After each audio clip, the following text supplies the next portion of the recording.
Olá, pessoal, tudo bem com vocês? Meu nome é Estefânia, eu sou professora de Anatomia Humana e hoje eu vou gravar para vocês a primeira aula, né, do módulo 2, que seria a introdução à anatomia, conhecer alguns termos anatômicos, planos e eixos, coisas que parecem básicas, mas que são extremamente necessárias para a aprendizagem do ensino em anatomia, né? Então, eu vou abrir aqui o meu PowerPoint para estar começando essa aula. Bom, então a gente vai ver um pouquinho melhor sobre a introdução à anatomia humana, né? Anatomia humana, ou também conhecida como morfologia, né? Ela tem alguns significados. A palavrinha ana significa em partes, né, do grego, e tomia significa cortar. Então, o estudo da anatomia humana, ele é feito de forma dividida, né? Então, cada partezinha do nosso corpo é estudada de forma separada, certo? Então, a anatomia humana, ela é um ramo da biologia que estuda a forma e a estrutura, né, dos seres vivos através de sistemas do corpo humano, revelando, então, a sua forma de organização, certo?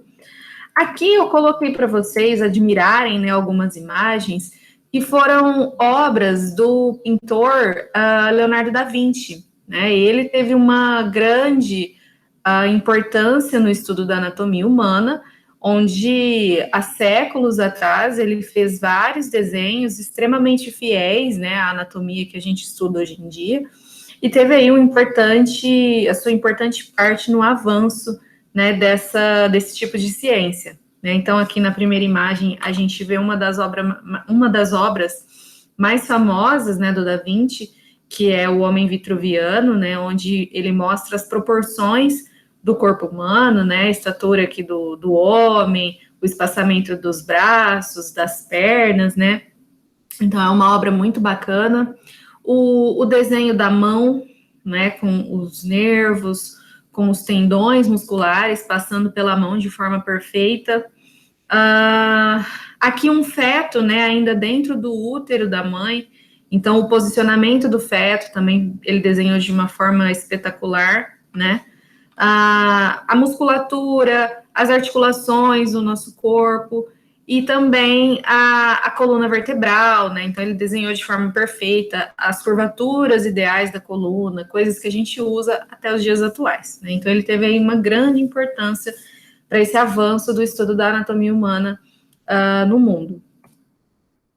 A anatomia humana, ela está intimamente relacionada com a fisiologia, né? Então, aqui neste curso, a gente aprende um pouco da anatomia e como que funciona, né? E um pouco da fisiologia do nosso corpo, né? Então, a fisiologia, ela é o ramo da ciência que estuda o funcionamento e o equilíbrio do corpo humano, né? Então, a anatomia humana estuda cada partezinha do nosso corpo e a fisiologia vem explicando para nós como cada uma dessas partezinhas vai funcionar.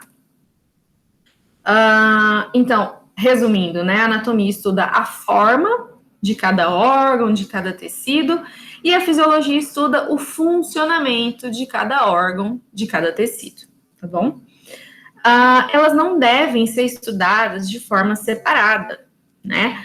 Afinal, a anatomia humana e toda a sua forma de funcionamento, né, através da fisiologia, elas são a base do conhecimento para qualquer área que tenha relacionada à saúde, né, para qualquer profissão relacionada à área da saúde.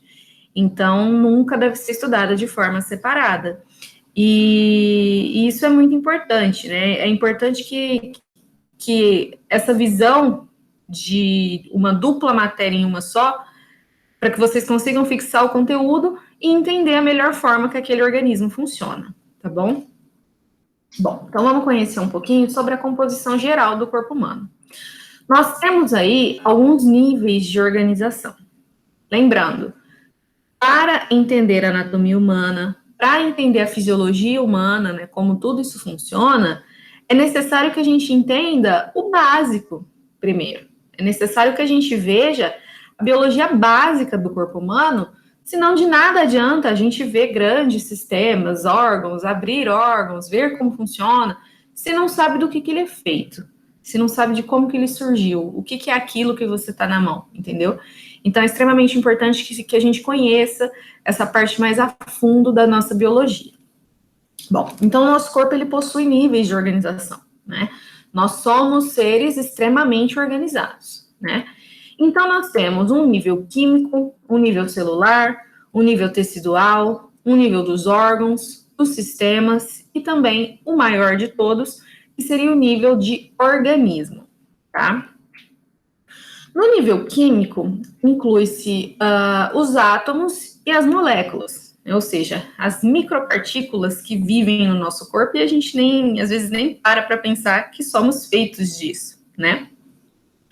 Os átomos, né, eles combinam e formam moléculas, ou seja, estruturas um pouquinho maiores, que se combinam e formam macromoléculas, ou seja, estruturas um pouquinho maiores, né? Então tem esse nível de crescimento.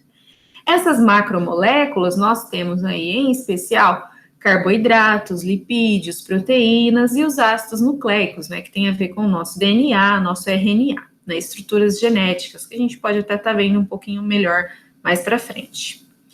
Bom, então aqui eu coloquei um desenho, né, que a gente costumava ver muito nas aulas de biologia, né, como que é a estrutura de um átomo, né, nós temos prótons, temos um núcleo, temos elétrons, temos um nêutron, né? Então, aquilo que a gente via muito nas aulas de biologia e nas aulas de química. Essa é a nossa estrutura química básica, né? Eles vão se unir e vão formar moléculas um pouco maiores, né? Então, aqui só de vocês baterem o olho, vocês conseguem identificar qual molécula que está nessa imagem, né? Então, a gente tem 2 moléculas de hidrogênio, uma molécula de oxigênio, e isso forma o quê? H2O, ou seja, seria uma molécula de água, neste exemplo. Então, uniu-se, né, vários átomos, né, que se uniram e formaram uma molécula, no caso, uma molécula de água. Essas moléculas, elas, como eu comentei, elas podem se unir novamente e formar macromoléculas, né, estruturas bem maiores. Então, aqui, por exemplo, eu peguei uma molécula de uma proteína. Então, olha o tanto de bolinhas, né? Digamos que cada bolinha aí seja um conjunto de moléculas para formar uma macromolécula, uma molécula maior. Então, o que vocês precisam entender neste slide seria aí um aumento, né? Aquele crescimento da estrutura mais básica que vai se unindo com outras estruturas, formando uma estrutura um pouco maior, tá? Então, um nível de crescimento aí. Depois, então, que a gente já formou essas moléculas um pouco maiores, a gente pode chegar ao nível celular. O que seria esse nível celular? A união dessas moléculas, né, que a gente comentou, que vão formar células, né? As células são as unidades básicas, estruturais e funcionais do nosso corpo. Sem célula, a gente não vive, né? Então, aqui eu coloquei a imagem, né, de uma célula e um detalhe, né, para a membrana dessa célula, né? Então, essa camada que protege essa célula, chamada de membrana plasmática, né? E aqui eu coloquei esse detalhe dela para vocês perceberem, né? Isso aqui tudo são moléculas de fosfolipídios, né? Uma dupla camada de moléculas de fosfolipídios que vão fazer parte, né, dessa membrana celular, tá? Então, digamos aí que faça uma grande cobertura, né, da nossa célula. Então, a gente começou lá com um átomo que se unem, alguns viram uma molécula, vira uma macromolécula, e a união dessas macromoléculas vão formar quem? As células, né? E também a sua membrana de proteção, tá bom? Então, esse nível vai aumentando conforme vai passando, né? Conforme as moléculas vão se unindo, outras coisas vão sendo formadas. Depois a gente chega no nível dos tecidos, né? Os tecidos consistem em grupos de células, né, que trabalham em conjunto para realizar uma determinada função. E existem aí 4 tipos básicos de tecidos no corpo humano. Então, a gente tem um tecido epitelial, que fica responsável aí por fazer uma camada de revestimento, né, em alguns órgãos. Nós temos o tecido conjuntivo, que serve para dar suporte, né, serve para manter a estrutura, né, de um pouco mais firme, né, dos tecidos que estão em volta. O tecido muscular, né, que tem como principal característica gerar movimentos, né, e o tecido nervoso, né, que é ele responsável por levar os estímulos, né, do nosso sistema nervoso central para todo o restante do nosso corpo. Né? Então, toda a nossa atividade depende de estímulo nervoso. Então, esses 4 tecidos, eles estão presentes na maioria dos tecidos do nosso corpo, né, e fazem aí uma forma de composição geral do nosso corpo. Temos também o nível dos órgãos, né, então a gente viu os átomos, as moléculas, as macromoléculas, as células, os tecidos, e agora a gente chegou nos órgãos. Então, os órgãos são estruturas distintas, ou seja, cada um é cada um, né, compostos por vários tipos de tecidos. Então, a gente viu tecido epitelial, tecido conjuntivo, muscular e nervoso. A maioria dos nossos órgãos são formados, né, por esses 4 tipos de tecido. Cada órgão possui uma função específica e formas usualmente reconhecíveis. O que é isso? Só de bater o olho nessas imagens, vocês já conseguem perceber, né? Você bate o olho e já vê. Essa primeira imagem é um rim, um pulmão, um cérebro, um coração. Então, é uma coisa que você já vem aprendendo desde criança, em desenhos, em filmes, né? O que é cada órgão, tá? E os órgãos são formados por tecidos, tá? O próximo nível de organização do nosso corpo, nós temos os sistemas, né? Então, um sistema é um grupo de órgãos e tecidos que realiza uma função específica, tá? Então, são vários órgãos, vários tecidos atuando como se fosse uma função só, digamos assim. Então, aqui, por exemplo, eu coloquei a imagem de um sistema digestório, né? Então, nós temos a boca, nós temos a faringe, o esôfago, o fígado, a vesícula, o estômago, o pâncreas aqui atrás, intestino delgado, intestino grosso, o reto, o ânus, né? Então, são vários órgãos com vários tipos de tecido trabalhando juntos para formar um sistema, né? Que é o sistema digestório nesse caso. Nessa imagem aqui, a gente tem o sistema cardiovascular. Então, nós temos o coração juntamente com veias, juntamente com artérias, com capilares, que vão fazer o quê? Levar o sangue para o restante do nosso corpo. Que sistema que é esse? Sistema cardiovascular, né? Cardio de coração e vascular de vasos. Então, são vários tipos de tecidos, são órgãos diferentes que vão fazer a mesma função. Então, coloquei aqui alguns exemplos de sistemas, que a gente vai estar vendo aí ao longo do curso. Então, a gente vai estudar um pouquinho sobre o sistema tegumentar, que é a nossa pele, sistema esquelético, sistema articular, muscular, nervoso, endócrino, que seriam os hormônios, né, o cardiovascular, o linfático, respiratório, digestório, urinário e genital, tá bom? Então, esses são aí os principais sistemas que a gente vai dar uma abordada durante todo esse curso, ok? Depois de tudo isso, a gente chega no maior nível de organização, né, que seria o nível do organismo. Então, é o maior nível organizacional, né? O organismo é um indivíduo por inteiro, né? Todas as partes do corpo funcionando em conjunto a partir do trabalho independente de cada nível anterior.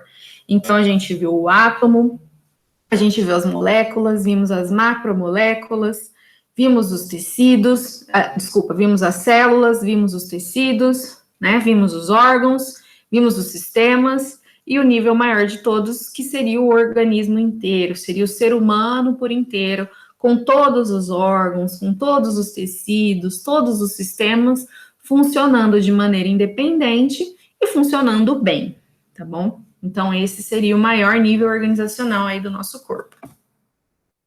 Aqui eu coloquei uma imagem, né, só para esquematizar tudo isso que a gente vem falando, né? Então, aqui, por exemplo, nós temos os átomos, temos moléculas, né? Temos células, temos tecidos, né? Esses tecidos vão formar órgãos, o conjunto de vários órgãos, a gente tem um sistema, e aqui, né, o ser humano por inteiro, como se fosse o maior nível organizacional, né, que é o nível de organismo. Bom, é importante que a gente entenda o que é a nossa célula. O ser humano é feito de célula. Então, é importante que a gente entenda o que é a célula, o que ela é composta, tá? Então, as células, são as menores unidades vivas no corpo, né? Cada ser humano possui, em média, aí de 50 a 100 trilhões de células. Constituem também organelas celulares, que são responsáveis por várias funções do nosso corpo. E a nossa célula, ela tem 3 partes básicas, né? A gente já até comentou um pouquinho sobre a membrana plasmática, né? Essa membrana que recobre a célula. O citoplasma, né? É o que está por fora aqui do núcleo. Dentro da membrana, mas fora aqui do núcleo. E o próprio núcleo, tá? A membrana plasmática, então, ela é a delimitação externa dessa célula, como se fosse uma casca dessa célula, né? Ela separa o meio interno da célula com o meio externo, né? O meio extracelular, tá? E ela age como se ela fosse um portão de segurança da célula, né? Então, aqui eu coloquei uma imagem, ó, algumas proteínas, alguns substratos saindo da célula, né? Então, passa ali pelas proteínas da membrana e são eliminados. Da mesma forma, aquilo que está de fora da célula, nesse meio extracelular, também pode entrar para o meio intracelular, tá? Então, essa membrana, ela funciona como uma barreira celular externa. Então, por ela passa coisa de dentro para fora, mas também coisas de fora para dentro, daquilo que a nossa célula precisa ou aquilo que a nossa célula não precisa mais e joga fora, tá?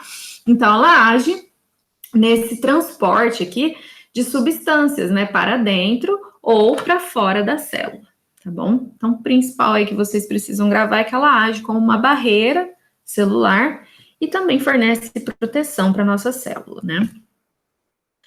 Temos aí também o citoplasma, né? Então, o citoplasma, ele está localizado entre, né, essa membrana, no interior da membrana plasmática, né? E ele envolve essa região central, que é o núcleo, né? Então, a gente tem o núcleo, citoplasma envolvendo esse núcleo, e a membrana envolvendo todo este citoplasma, né? Fechando de verdade a nossa célula, né? É nessa região aqui do citoplasma que a gente vai encontrar quem? As organelas celulares, que são várias organelas, cada uma com a sua devida função, tá? O citoplasma, ele possui 2 elementos principais, o citossol e as organelas, que eu vou mostrar para vocês um pouquinho cada um deles.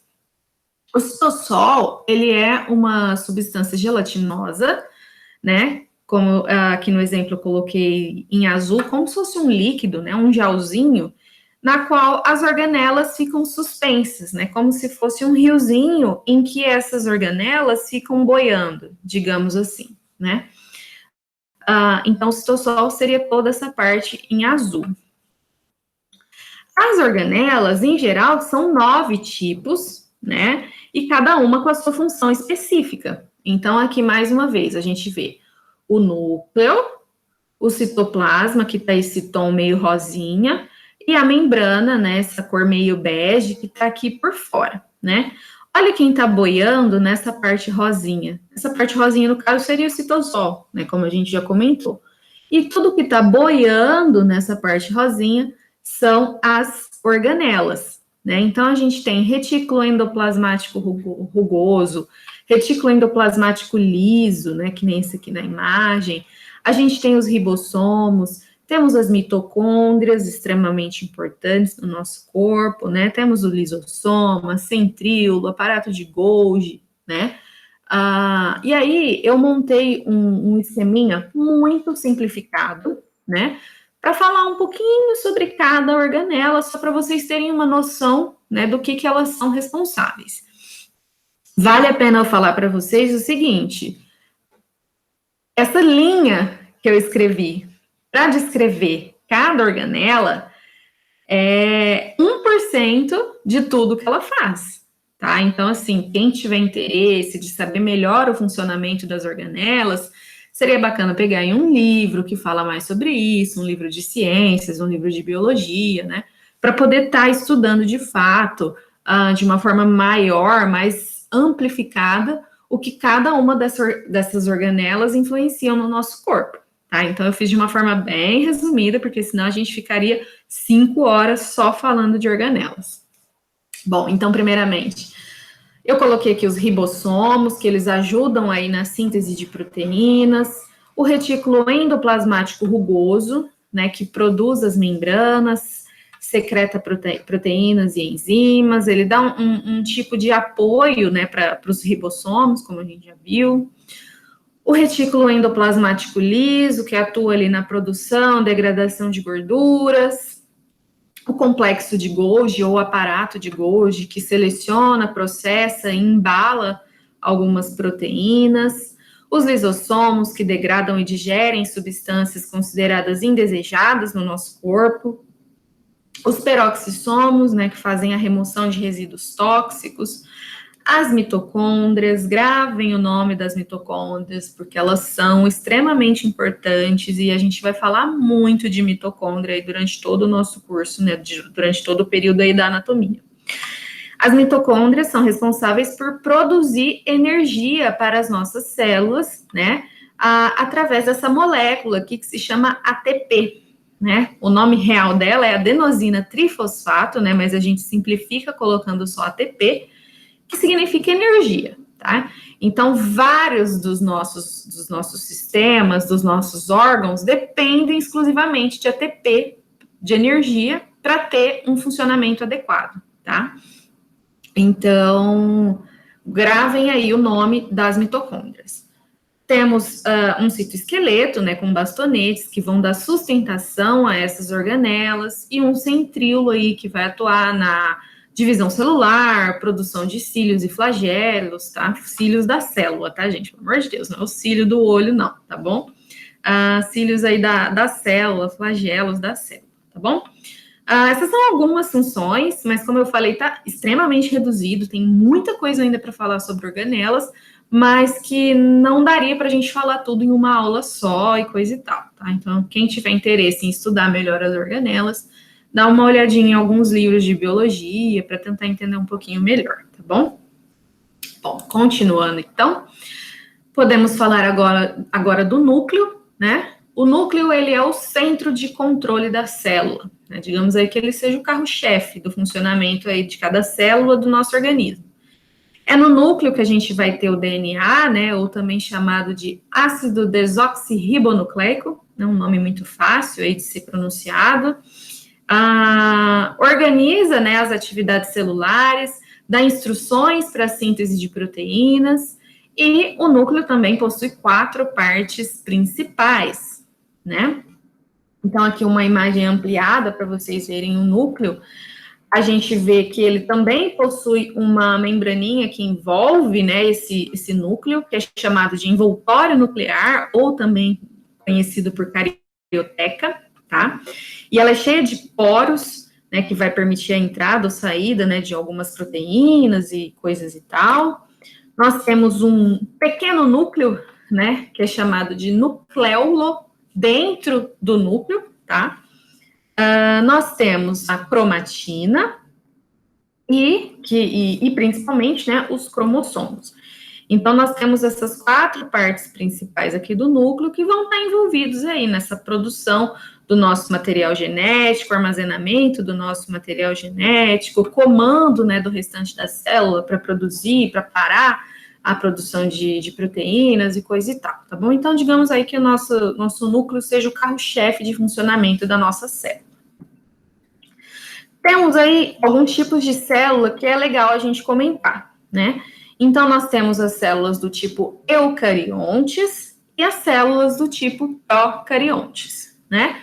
A célula que a gente vem falando durante toda essa aula é essa célula aqui, né? Bem organizada, que tem membrana plasmática por fora, temos citoplasma, temos várias moléculas, temos um núcleo protegido por uma nova membrana, né? Que é aquele envoltório nuclear, aquela carioteca, né?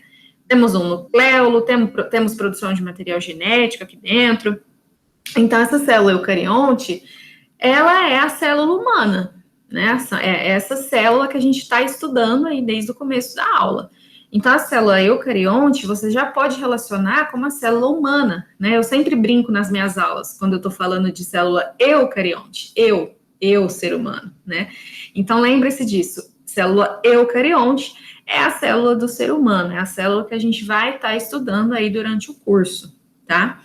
E essa outra célula procarionte é a célula da bactéria, né? Qual que é a diferença de uma para a outra, né?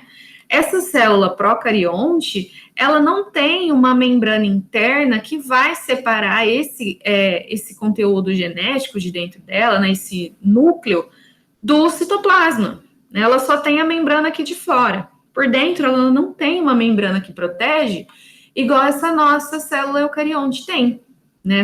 Esse envoltório nuclear. A procarionte não tem essa membrana. Então, nós somos seres, né? Nós temos um organismo organizado. E bactérias, por exemplo, que nem essa célula procarionte que eu coloquei aqui para vocês, ela não tem esse nível de organização, tá bom? Então, é importante conhecer esses tipos de célula, porque são perguntas que podem cair em concursos e te fazem pensar, te fazem confundir, tá bom? Então, lembrem aí que a célula eucarionte é a célula do ser humano, tá bom? A célula aí que a gente vai estar estudando ao longo do curso. Bom, um termo que vocês precisam saber é a homeostase, tá? Homeostase seria o quê? Seria o nosso organismo estar funcionando em pleno equilíbrio. Tudo bem, funcionando de uma maneira com uma constância perfeita, tá? Então, um organismo em equilíbrio, né? A capacidade do organismo de manter o equilíbrio, também conhecido como autorregulação. Então, o próprio organismo toma as suas decisões para poder manter o nosso corpo em pleno funcionamento, tá? O organismo se ajusta para manter essas condições ótimas de sobrevivência e é extremamente importante para evitar danos irreversíveis no nosso organismo. Tá? Então, eu vou mostrar para vocês alguns exemplos de homeostase, tá? Então, o primeiro deles, que a gente pode citar como mecanismo homeostásico, é a termorregulação. O que é isso? Seria o controle da temperatura corporal. Então, aqui, por exemplo, quando está muito calor, ou a gente faz uma atividade física muito vigorosa, o que a gente faz? A gente sua, né? Então, aqui na imagem, coloquei o atleta, né, que acabou de, provavelmente, correr uma maratona, tá suando litros e litros de água, né? Então, o que acontece? A temperatura interna dele, ela tá aquecida, ela tá superaquecida, né? Então, o que os nossos capilares sanguíneos fazem? Esses capilares que são mais superficiais aí na nossa pele, eles ficam praticamente em contato exatamente com a nossa pele, né? Eles aumentam de tamanho, que é chamada de vasodilatação, e favorecem uma perda de calor através dos poros na nossa pele, por isso que a gente sua, tá? Então, esse é um mecanismo de homeostasia para tentar manter a nossa temperatura interna uma temperatura adequada, porque se a gente não suasse, mantesse esse calor dentro da gente, a gente ia superaquecer, ia destruir nossas proteínas, né? Ia estragar literalmente, né, o funcionamento interno do nosso corpo. Então, é necessário que a gente jogue esse calor para fora, tá? Quando a gente tem esse aumento aí da temperatura interna. Então, esse é um exemplo de vasodilatação e perda de calor através do suor. Mas e ao contrário? Quando a gente sente frio, né? O que acontece? Então, a gente treme, né? Os pelos, eles ficam eretos, né, ficam arrepiados. Esse tipo de acontecimento chama piloereção, né, a ereção dos pelos. E tudo isso na tentativa de quê, né? Por que a gente treme? Para tentar fazer com que os nossos músculos, né, tremendo, aumentem a temperatura corporal interna. E para isso, eu não posso perder mais calor, né? Senão a minha temperatura interna vai resfriar. Os nossos capilares sanguíneos, eles fazem ao contrário da vasodilatação, que é o quê? A vasoconstrição. Eles diminuem de tamanho, se afastam aqui de perto da pele, para não haver perda de calor. Então, a gente fica ali, né, encolhidinho, quentinho, tentando se manter quentinho, e os nossos vasos diminuem de tamanho para evitar a perda de calor, tá bom? E a gente faz tudo isso de forma pensada, a gente fala, capilar sanguíneo, vasodilata aí para eu perder calor, porque tá muito quente, né? Acabei de fazer um exercício, eu preciso suar. Não, né? Então, o nosso organismo faz tudo isso de forma automática. Então, é um mecanismo homeostásico aí para a gente manter a nossa temperatura corporal de forma ideal, tá bom? Um outro mecanismo homeostásico seria o quê? A excreção, né? Então, a regulação da osmolaridade. A gente falou um pouquinho do suor, né? Mas também não podemos esquecer da urina, né? Então, por exemplo, pessoas em situação de desidratação, ou então para regular a pressão arterial, esse mecanismo é extremamente importante, né? Então, por exemplo, a transpiração e a micção, elas vão ajudar o nosso corpo a manter os níveis de água e eletrólitos dentro das suas faixas consideradas normais, né? Então, íons como sódio, potássio, cálcio, tudo isso para manter ali no nível que a gente precisa, nada além e nada menos, certo? Então, por exemplo, né, no hipotálamo, uma estrutura que a gente tem no nosso encéfalo, vai secretar um hormônio chamado ADH, um hormônio antidiurético, certo? Ele vai fazer o quê? Ele evita a perda de água lá no rim, né? Então, veja bem, ele é produzido aqui e age lá no nosso rim e aciona mecanismos que vão trazer a sensação de sede. Então, a pessoa está se sentindo desidratada, ela fala, vou tomar uma água. Mas tudo isso já teve uma ação hormonal por trás. Já teve ali, lá no rim, né, uma ação desse hormônio para a pessoa ter essa sensação de sede, certo? Após a ingestão de água, a osmolaridade, né, os níveis iônicos do nosso corpo voltam aos níveis considerados normais, né? E aí a diurese, né, a eliminação de água, permite juntamente a eliminação de sais, né? E o organismo retorna ao equilíbrio, né? Então aqui eu coloquei uma imagem que vocês vão ver melhor mais para frente lá em sistema urinário, né? Da ação desse hormônio ADH. Então, aqui, resumindo muito, nós temos um néfron, né, que é a unidade funcional do rim, ele é quem vai produzir a urina, certo? E aqui a gente tem a ação desse hormônio antidiurético, né, ADH aqui, ADH aqui. Ele é antidiurético, ou seja, ele não deixa a pessoa eliminar a água. Então, se a pessoa está se sentindo desidratada, por exemplo, esse hormônio pode ser ativado. E essas estruturas finais aqui do néfron, né, se chama túbulo contorcido distal, túbulo coletor, eles vão fazer o quê? Eles vão manter a água presa, né? Eles vão reabsorver a água para tentar manter essa pessoa hidratada até ela ir lá e repor, né, a água, né, da forma que a pessoa desejar, né, com a garrafinha, com o copo, né? Então a pessoa se hidratar. Depois que o nível de água foi controlado, ele fala, não, beleza, então não preciso mais que esse hormônio fique atuante. E aí, permite a diurese normal. Vocês vão ver isso melhor quando a gente falar sobre sistema urinário, né, que a gente vai falar com mais detalhes. Mas, basicamente, é isso. Então, tem todo um controle aí de água, de íons, né, a relação da pressão. Um exemplo, por que uma pessoa com pressão alta não pode comer comida salgada, né? O nosso sal de cozinha, ele é esse daqui, ó. A estrutura básica dele é o cloreto de sódio, NaCl. Então, nós temos um outro hormônio aí, que é a aldosterona. A gente vai ver mais para frente tudo isso com mais detalhes, né?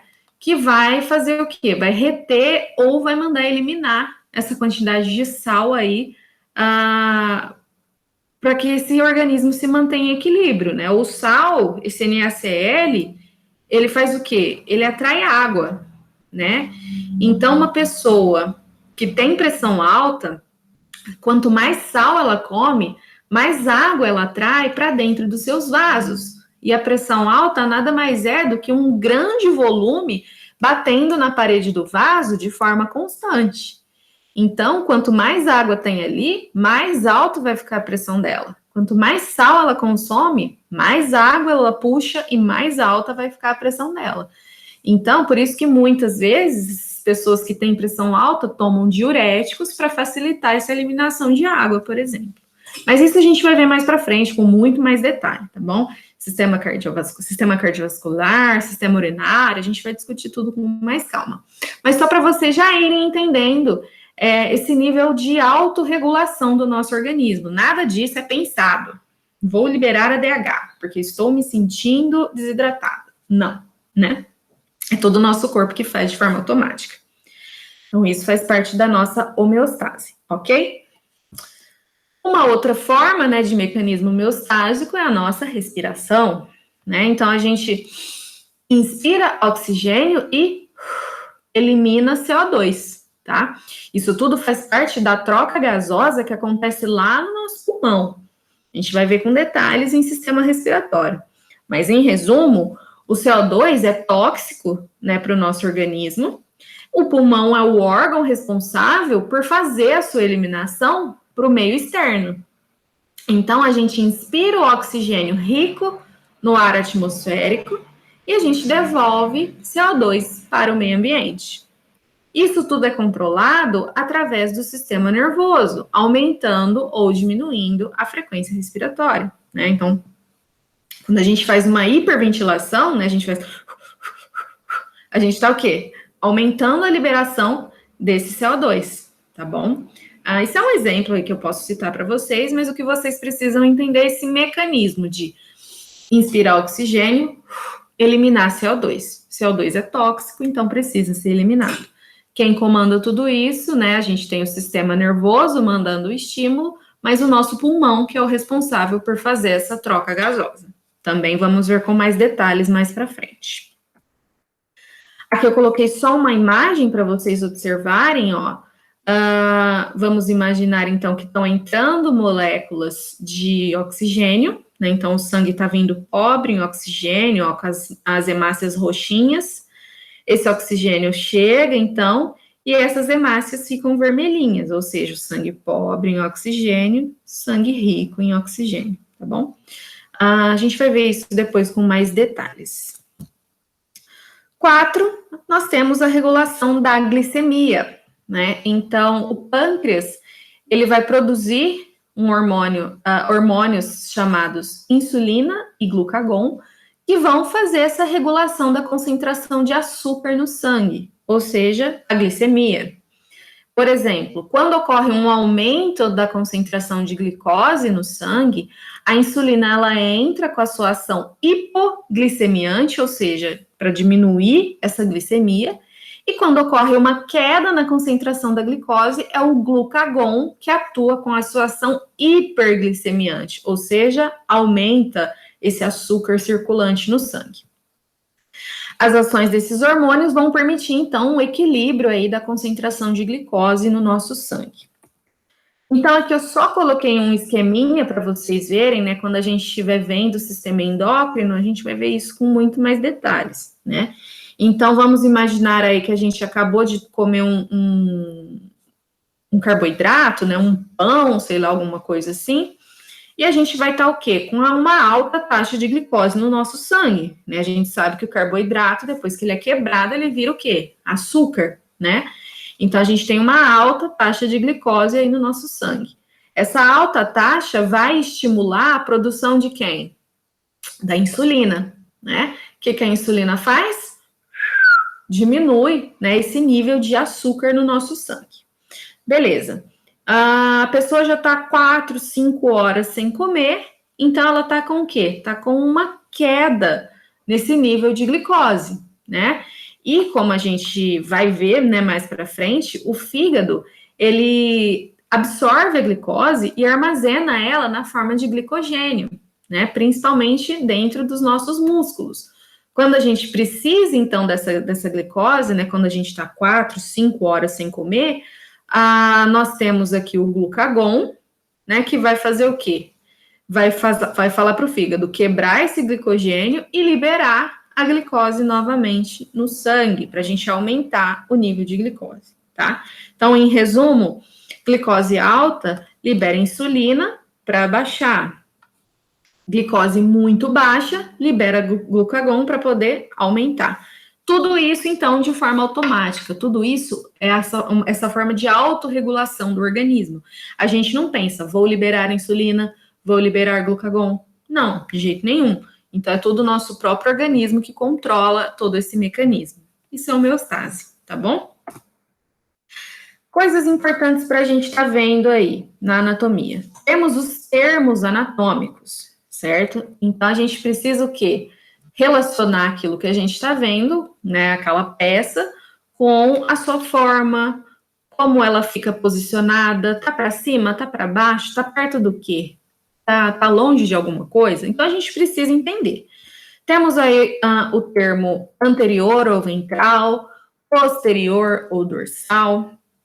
Temos o termo superior ou cranial, inferior ou caudal, medial ou lateral, médio ou intermédio, ou ainda pode ser falado mediano, né?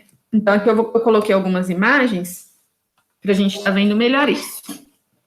Então, aqui, essa região da frente, né, da bonequinha, é a região anterior ou ventral, né? Essa parte de trás da bonequinha é a região posterior ou dorsal. Região aqui da cabeça, né, é a região cranial. Dos pés, né, daqui em relação aos pés daqui para baixo, a gente tem o quê? Caudal, né, de cauda. Nós temos tudo aquilo que está nessa região mediana do nosso corpo pode ser considerada uma região medial, mediana, intermédia, né? Então, isso vai depender das estruturas que estão em volta, tá? Por exemplo, essa parte mediana aqui da bonequinha, né? Vamos imaginar, sei lá, um umbigo dela, tá? O polegar dela, o polegar dela tá mais longe do umbigo do que o dedo mínimo, tá? Então, a gente tem uma relação aí de medial para o dedo mínimo, né? E lateral para o dedão. Então, esse posicionamento de medial e lateral também é importante que vocês conheçam, tá? Então, tudo que está mais perto dessa linha média, que nem aqui eu coloquei o exemplo do umbigo, né? Seria mais medial. Tudo que está mais longe da linha média é chamada de lateral, tá? Então, aqui tem um traçado bem no meio aqui do bonequinho, que é a linha mediana dele, tá bom? Então, a gente pode se basear nessa linha mediana para definir os outros termos, tá? Tem um outro termo que também é chamado de ou proximal, caminhão passando. Nós temos aqui os termos também de proximal e distal. Então, isso vai depender da relação a que eu estou falando, né? Então, por exemplo, em relação à cabeça dessa bonequinha, o ombro, ele está mais próximo ou ele está mais distante da cabeça dessa pessoa? O ombro, ele está mais próximo. Então, essa região do ombro, ela é mais proximal à cabeça da bonequinha. E as mãos, está mais próxima ou mais distal à cabeça da bonequinha? Está mais distal, tá? Então, tem esse termo de relação. Então, é importante que a gente comece a reparar com um olhar um pouco mais detalhado, né, para cada estrutura do nosso corpo, tá? Então, aqui eu vou colocar outros exemplos, termos de comparação. Então, proximal e distal a gente já viu, superficial e profundo, né? Então, superficial é aquilo que a gente consegue tocar, né? E profundo, aquilo que está lá por dentro, né, do nosso corpo. Interno e externo, funciona mais ou menos da mesma forma, né? Então, aqui de novo, a gente tem a relação cranial-caudal, superior e inferior, proximal, por exemplo, do umbigo, essa região da coxa está mais proximal do umbigo do que o pé está mais distal, né? Em relação à cabeça, o ombro está mais proximal, a mão está mais distal, né? Sei lá, o polegar e o dedo mínimo, né? O dedo mínimo está mais medial a esse corpo do que o polegar, né? O polegar está mais distal ao umbigo dessa pessoa. Então, esses termos é importante a gente conhecendo. A gente pode definir também como a localidade, né? Então, por exemplo, esse aqui é um pulmão, né? E ele tem 3 lobos. O lobo de cima é chamado de superior, o lobo do meio é chamado de médio e o lobo de baixo, né, é chamado de inferior. Aqui nós temos, por exemplo, a pele, que seria superficial, e nós temos os vasos, né, que seriam profundos. A gente também tem vasos superficiais, então tem sempre essa relação aí de superficial e de profundo. O nosso polegar, cadê? O nosso polegar, o nosso dedo mínimo, né, que a gente pode ver se ele está mais lateral, se ele está mais medial. A gente tem falanges, né, as falanges são cada ossinho, né, da nossa mão, do nosso pé. Então, a gente tem uma falange proximal, né, ou seja, aqui dos ossos do punho, né, a gente tem uma falange proximal, uma falange média, uma falange distal, né? Desculpa, falei errado. Esse aqui seria o primeiro metacarpo, uma falange proximal e uma falange distal. Tá? O dedão a gente só tem 2 falanges. Nos outros dedos que a gente vai ter as 3, tá? Então, a gente tem aqui metacarpos, né? A primeira falange, ou falange proximal, falange média, falange distal. Falange proximal, falange média, falange distal. Então, tem sempre esse termo aí de distal, de proximal, tá? Mas a gente vai ver tudo isso com mais detalhe lá em sistema esquelético, tá bom? Isso aqui a gente vai usar bastante em sistema nervoso, né? Mas é legal que a gente já conheça agora. Então, a gente pode ter afecções, né? Coisas que podem afetar o nosso corpo de maneiras diferentes. Então, a gente pode ter uma lesão, por exemplo, unilateral, em que afeta somente um lado, bilateral, em que afeta os 2 lados. A gente pode ter uma lesão chamada de ipsilateral, então, por exemplo, o braço e a perna do mesmo lado, ou então contralateral, né? O braço de um lado, a perna de outro, tá? Então, são termos aí que vocês já podem ir se acostumando, que mais para frente a gente vai usar bastante. As nossas mãos, né, ela tem a parte palmar, né, que é essa parte da palma mesmo, onde a gente bate palma, né, então a face palmar e a face dorsal, né, como se fosse o dorso, as costas da mão, e esse termo de proximal e distal que a gente já vem comentando, né, então aqui do punho, né, essa base aqui da mão seria proximal e a pontinha do dedo seria mais distal, a base do punho, né, os nossos pés, a parte de cima, né, a gente tem essa região dorsal ou superior, e a parte de baixo a gente tem a região plantar, tá? Isso é extremamente necessário que vocês gravem, que vocês entendam, que vocês saibam replicar em vocês mesmos, tá? A posição anatômica, ela é a base para vocês entenderem a anatomia humana, tá?